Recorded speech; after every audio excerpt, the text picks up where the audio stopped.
ушундай кырсыктардан, авариялардан алыс болуш үчүн же деги эле унааңыздын сиз үчүн пайдалуу жана берекелүү болуштугун кааласаңыз, анда бул эрежелерди сөзсүз аткарыш керек.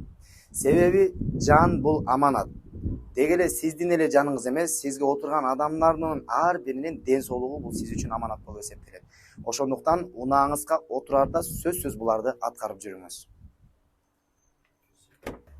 Отурарда албетте биринчи бисмиллах, Аллахтын аты менен баштайбыз.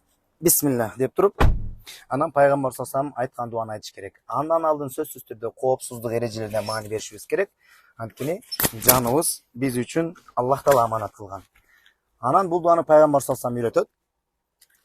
Бисмиллах, Алхамдулилlah, Алхамдулилlah, Алхамдулилlah. Аллаху акбар, Аллаху акбар, Аллаху акбар. 3 жолу айтып, анан Субханаллази саххара лана хаза ва ма кунна лаху мукринин ва инна иля раббина ламунқалибун.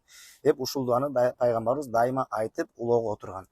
Анан бул дуаны айткандан кийин толук өзүбүздү Аллахка тапшырабыз жана сөзсүз түрдө жол эрежелерине дагы маани беребиз. Эми сиз үйүңүзгө кайтканга чейин же унаадан кайра түшкөнгө чейин толук Аллах тааланын коргонунда болуп эсептелесиз. Андыктан Аллах таалам балелерден ар кандай бөйлө кырсыктардан алыс кылсын. Ассаламу алейкум ва рахматуллахи ва баракатух.